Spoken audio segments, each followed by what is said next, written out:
Bonjour, bana membre, et bon dimanche chez vous.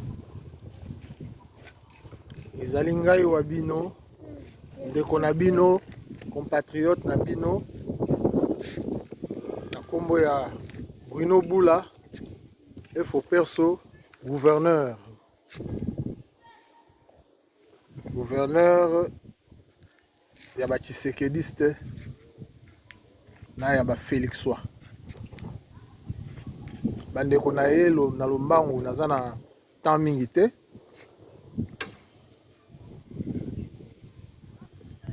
Naye kaka mpona sola bino mwa moke concernant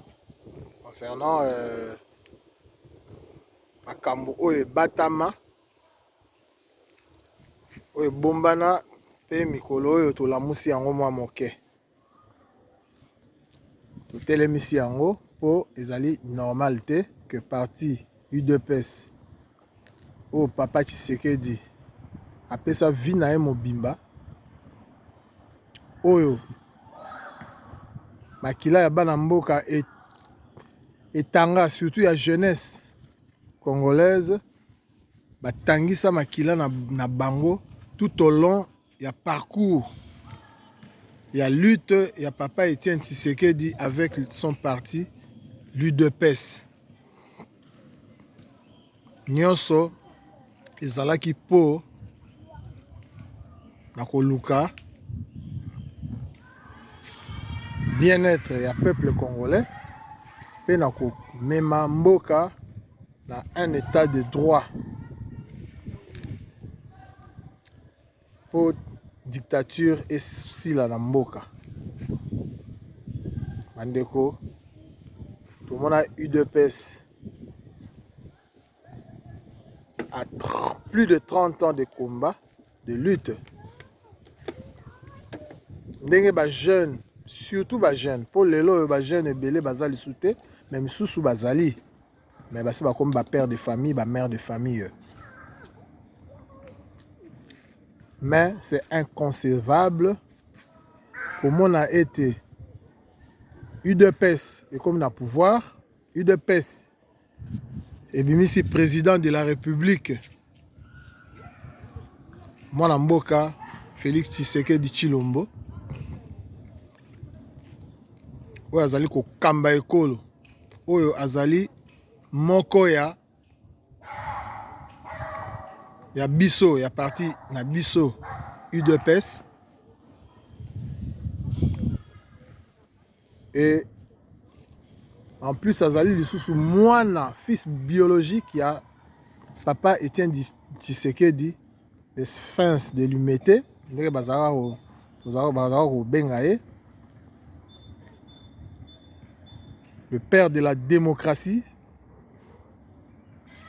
parce que na okaka ba misusu na ba opinion na bango ya ndenge na bango ke bandimaka te que papa Tshisekedi azali père de la démocratie. Bon, on est ndenge na bango mais wana ba misusu sur lelo ba komi kotanga comme démocratie na ebité son namta bandaka otanga kombo wana parce que ngamo démocratie wana na yebaka ngo pezaka epa ya papa Etienne Tshisekedi tina ya kofungola dictionnaire nanga na ya comprendre démocratie elingi elakisa nini pe na ba information tozalaki kotala ba télévision na mikili ya poto na ba pays développé tozalaki koyoka mo démocratie wana. Alors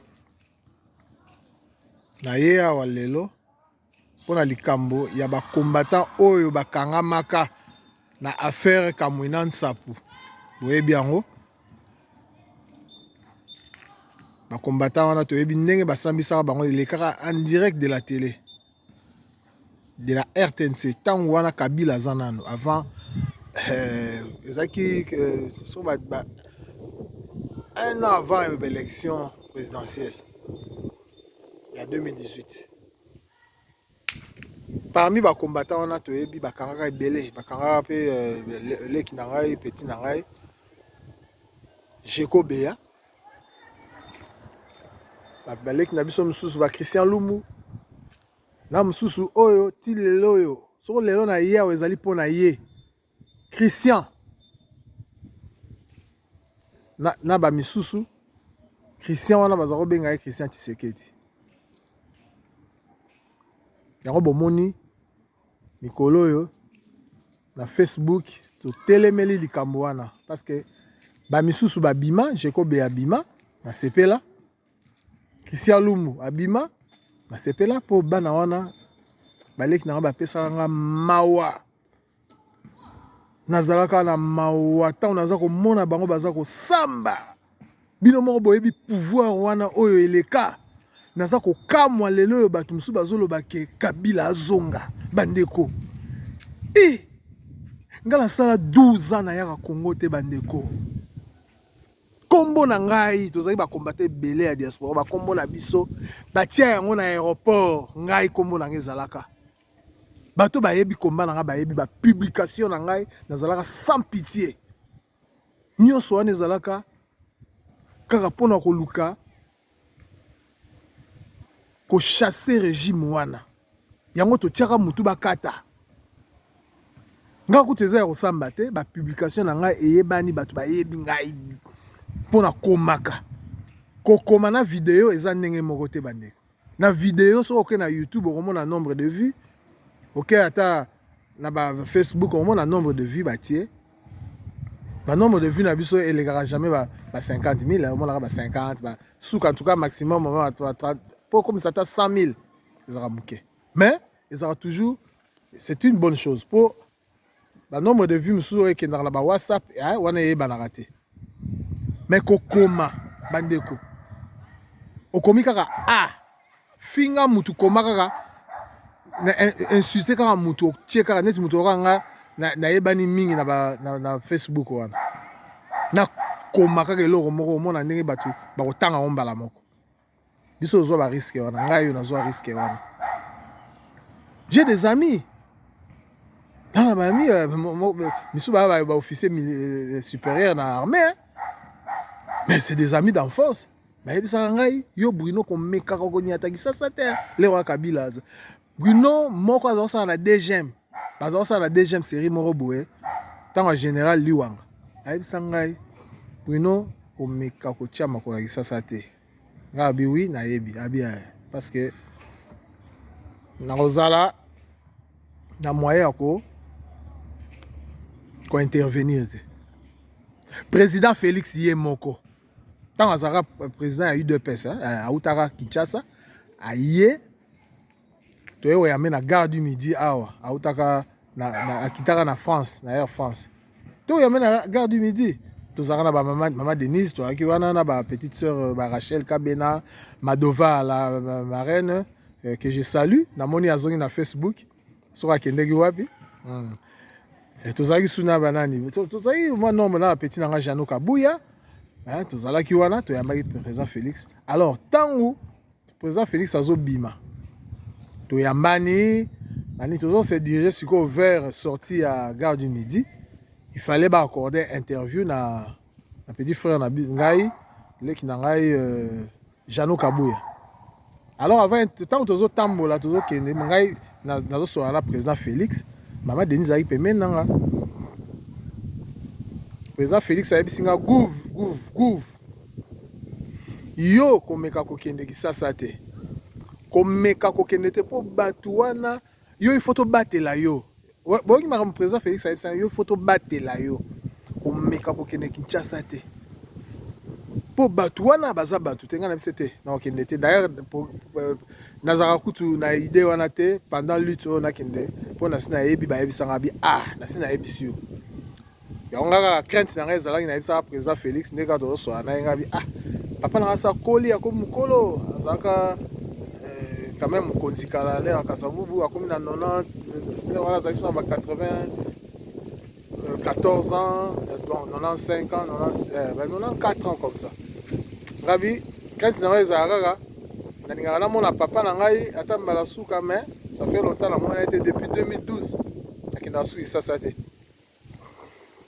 nayebisaka président Félix so lelo akufi oyo nga mpe moyen nakende kozala te yango bomona mokolo mpe akufaka un après kaka ntango toyaki na président Félix wana papa akufi nabenga ye 2012 nayebisaka président Félix so lelo akufi oyo nga mpe moyen nakende kozala te yango bomona mokolo mpe akufaka un après kaka ntango toyaki na président Félix wana papa akufi nabenga ye 2012 nayebisaka président Félix so lelo akufi oyo nga mpe moyen nakende kozala te yango bomona mokolo mpe akufaka un après kaka ntango toyaki na président Félix wana papa akufi c'est non papa akufi. Ah, akufi mkoloninga bino akufaki.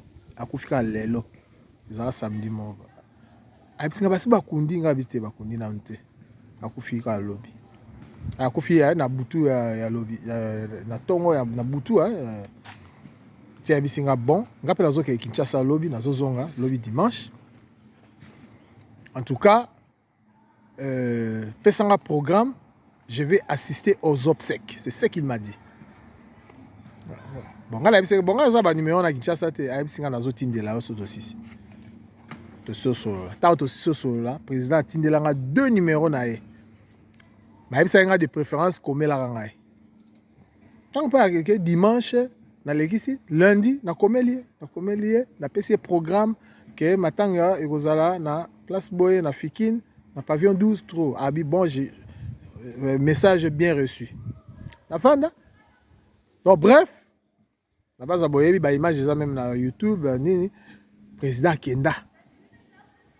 En tant que président UDPS, tant à côté la Fikine na bisio Fikine ningana ba grand frère bazalaki wana banini ba ebisanga babi tangu Félix akotaki Fikine ningani ti. J'ai mon grand frère azala kinti lelo c'est il fut professeur mais bon comme enseignement foot à bien te et foot à pendant malonga te bon azaki professeur na secondaire même na niveau na ba après ça cours na ba institut supérieur mais c'est quoi comment na ça na contribution au moins il s'en sort bien. Yenda bête to soigner à téléphone abi Nabiso futur président de la République c'est Félix Tshisekedi parce que tant à côté na Fikine est ningani. Tout le monde a ba image ndenge président qui ndaka ko assister na ba obsèque à papa na ngai. Vraiment c'est pas la makasi. Rappel na pesa mot d'ordre dans la famille ba tunyo ba mbala nyo so ba yaka papa na ngai mbala. Tous les Bambala qui étaient venus là, ont voté pour le président Félix. Vous comprenez? Bon, on est entre parenthèses, moi historique, moi. Alors, les gens hier, petit nabiso, petit nanga, bandeko nangai, misusu petit nabiso, combattant, kangama, na ba jeko beya. Moko kutu, j'ai encore, nasa susu na mémoire, ya petit wana. Je crois que c'est lui, Christian, là. Bazo Sam, c'était en direct de la télévision. Donc, quand Bazo torturera Bango Nani, on dirait que Bazo torturer Bango na ba aner, kuna bani na prison, na ba aner, Bazo ko forcer Bango, il faut bani mara que Félix mtatindi Bango. Comme ça, va clouer Félix, à quoi ozala candidaté, hein, dans l'élection zoya. Pour Bazo bangaye, pour la popularité déjà, ils sont déjà makasi. Petit wana bazo sambisaye ezaki en direct de la RTNC. Petit wana lobi ngo clairement Christian wana. Oh lelo ti lelo za la prison ndolo. Alobi ngai boko ndimisaka makamna makasite. Yoka courage. Alobi bozo forcer ngaka na loba o Félix Tshisekedi ke abatinda rabi non, ngala ko loba likambo ngala ebite. Félix Tshisekedi atinda bisote. Vous comprenez?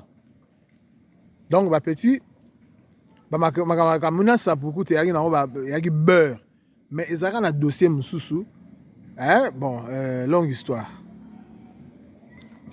alors tout le monde a Jacob et Abima na CP là Christian Lumbu ba libéré grâce à Eliezer ndeko Eliezer ne mta bikisa Christian Lumbu mon petit que je salue Jacob je vous salue. Nazara na mawa moyen te pour la petit wa. Mais tant ba libérer ba Jeko Béa ba Christian ba bimi, ngana e baraté que ba bisu batikala. Yango mikolo na ko mona ah, na ba petit na ba fiston Mboma que je salue aussi, ba pire petit na ngai, il y a eu de pèse ba batu. Petit na ba beta et malisa na likolo. L'accent ya otala na matanga, nazaki dernièrement na kin na octobre. Il y a année passée. Petite sœur nangai donc c'est ma cousine propre hein? Donc maman na maman nanga na bota ma tata moko maman moko alors to kola na épée le pango moko parce que maman kulutu nangai na maman nangai après ma divorce na papa yangai na yepé na papa bana na avant ensemble tovanda ensemble to tovanda na cousine na nga wana ndako moko tokola ensemble totanga bekole moko na mamalula donc ensemble Kati Longomba papa nezalaka Vicky Longomba oya musicien oyo bayebi j'étais à Kin natia ba message na nini ya nini ya ba deuil na ngai tout natiaka ba programme tout na ba Facebook. Fiston Mboma il était là, il m'a assisté à la kout na matanga to solo na trop na mona pe petit nga dit da benga aya assistant Monica Kalamba petite sœur na camarade na yemo pe baya ba assistant. Alors Fiston Mboma nde azo publier mikolo na monika la publication moko azo dénoncer na petit na ngai relais Bondo Mwamba, relais Mwamba que je salue. Relais. On a bengi bango mais qu'est-ce qui se passe? Banani yango bakanga o vieux tala ezabo. Ngabi o bazana prison de le coup tout dernièrement moko auta kokufa. Bazo kemba moyete état de sa santé na bango comme très dégradante. Dégradant état de santé. Donc so basali no gité en tout cas ba au père de vie. Donc bazan espoir te muta kipaka bango te. Mais UDPS na pouvoir. Mais tout le monde a battu Moussousou, baza ko sala ba mariage. Il y a 2 jours. Voilà mbongo ezali. Ko bimisa bango na prison pour la assister bango na ba kao baza na ngokuna. Ça ne demande pas que so ndenge nini. Et exactement qu'il faut qu'on instrumentaliser justice, excusez-moi. Non, instrumentaliser justice, non. Bon, je l'avais pas avocat, moi, il y a poids. Hein? Bon, je l'avais pas avocat, moi, il y a ma cassi. Des avocats coûtent combien? Même dans l'UDPS, on a des avocats, on a des avocats. Et on a interpellé CG, il y a eu de peste. On a interpellé Jacques Chabani, président ASEP, que je salue. On a interpellé Peter Kazadi. On a quand même juriste, il y a eu de peste. Mes frères, bon, ça donne quelque chose pour la balai qui wana. Vraiment. Et ça la pied, et ça a bien été. Tout ça le pouvoir, eu de peste au pouvoir, bas militant, et puis bah kanga bango tant où il y a pouvoir, il y a sanguinaire, il y a Kabila. Bah kanga bango. Tout le monde va libérer. Président, la grâce présidentielle va libérer Franck Diongo, va libérer Diomi Ndongala, Jean-Claude Mouyambo, hein? Tout ce là, Katumbi, Bazara Libana Mboka, Baotala Kasumale, ça avait quand géant. Mais, tant que Félix Tshisekedi, président, a commis président de la République, bateau la tangi babimi la libéra bango babimi la prison parce que ils ont été condamnés injustement. Même Moïse Katumbi bazo pris les passeports banini et pourtant bon quand même Azagi gouverneur à Katanga. Maintenant président Félix a commis a eu pouvoir tout le monde a zonga Congo lelo comme autant la librement la passeport na congolais. Mais ba petit oyo ba kanga wana oyo ba tikala surtout Christian on a yebi mingi ya Christian Tshisekedi hein oya combattant hein? En tout cas UDPS il faut ça quelque chose responsabilité wana nazo ko attribuer yango na ba dirigeant ya UDPS na président na CG oyo gérer les affaires au quotidien c'est lui. C'est lui, il faut ça quelque chose. Il faut ça quelque chose. Au lieu de menacer les combattants, il y a 5 combattants encore. J'ai appris, hein, dernièrement, sans jugement, il y a CG wana atinda bango la bolo na makala. Bazana ba 5. Kalate, tozo bimisa la vérité. Na saisir na dossier on a bien, na zo ba élément et puis na za la maîtrise à dossier wana. Na ko zonga lisusu wa pour na ko dénoncer yango. En tout cas, il faut libérer, petit wana, il faut libérer dans l'immédiat. tala ba risque petit wana bazwa Christian wana na ndenga boya kondima ndenge bazaki ko torturer pour alobake président Félix Ndembo tatindaki bango mais azwi courage wana aboyi na ye ko trahir aboyi a préférer kutu ba torturer ba sale nyonso mais lelo yo to comme na pouvoir non ba misusu ba bimi ya ba parti misusu ba bimi ba to kutu bazako finga biso o bazaka contre biso ba bimisi ba na prison mais ba petit o ba bunda pona pouvoir ezwama pour IDPS comme na pouvoir ti lelo bazo croupir na prison ya ndolo na prison ya ndolo bandeko soko boza kolia boko mela boko lia ba beefsteak bozo mela ba champagne bozo rouler na ba jeep bozo rouler mais bozo tonga banda kwa des autres mais boye ba ke bato ba bunda pour na pouvoir wana ba petit na biso ba lek na biso ba Christian baza na boloko et ça m'étonne tant on a fait les publications concernant le dossier wana. Il y a quelques gens là qui viennent dire n'importe quoi. Oh, Moutoumor a la prison. Batnyo so babima. Mais, n'a-t-il mis nos photos en bon, là, que ça me place Christian Azali. Azawapi. Moko kuta uta okufa. Misu bakenda na angenga. Christian Lumu pele nga ke na angenga. Eliezer mta sauvaye. Ndeko Eliezer. Que je salue. Hein? Posto dans le bio. Boza ba jaloux, boza ba frustré, boza boy. Non. Donc, à son argument, il ne faut pas dire des choses pareilles. Or, le ballon va bien roi là, bingata. On a jaloux anine. Ah. On a le droit de revendiquer quelque chose parce que moi, on a salim sala la carte pour la pouvoir. On a salim sala. On a salim sala belé, on a risque et belé. Toboité, batuming bazo ba risque na terrain, oui.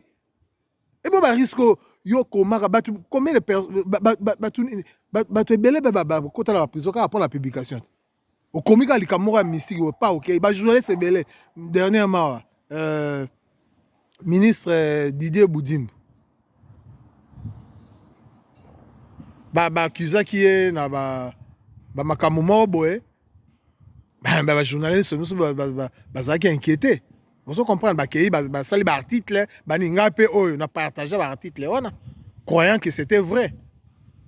Attends na yo mona que non démenti mo non ezali bon ah nazo ba publication pas ngam na créer qui en eza ba article nga naza na distributeur. So na moni likambo ya mabe na ko dénoncer. Naza ba biloko ba article msunga mona komaka. Mais wana ngam na komaka en te nazo na partager. Attends na moni que makambo eza faux. Qu'est-ce que je fais? J'ai supprimé ça. Mais ba msu ba sali ba bolo quoi. Basali ba boloko Roubero aoka Roubero le Rwandais. So akenda na habité depuis akenda Covid et beta ti siko azonga raté. Akenda Afrique du Sud. N'est-ce pas kangisa garçon moko Joe moko bazara na Liège. Pour akomaka likambo contre yebo so pe ya mona aloba yeza lokuta. Ba kangisa Joe abeta boloko quoi. Non na habité so asuka ndenge nini. Pour Roubero pas asute. Aso mona na te. Hein bandeko. Libérer Christian Tshisekedi, les combattants. Bazan la prison en Ndolo.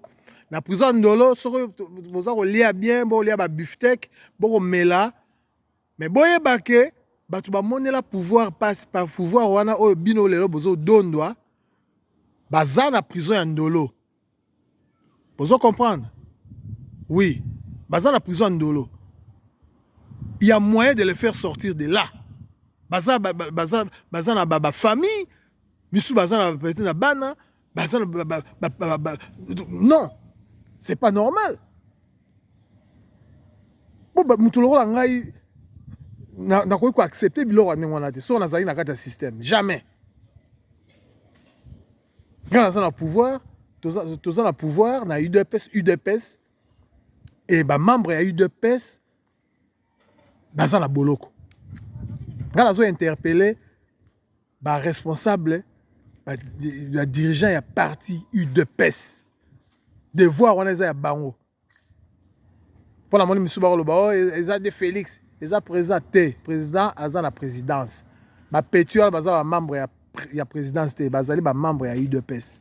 Président, sous président de l'UDPS, ils sont président de la République.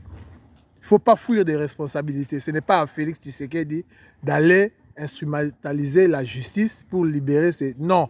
UDPS, c'est qu'on s'engager et qu'on s'ala que bazui ata avocat na UDPS, il y a des juristes.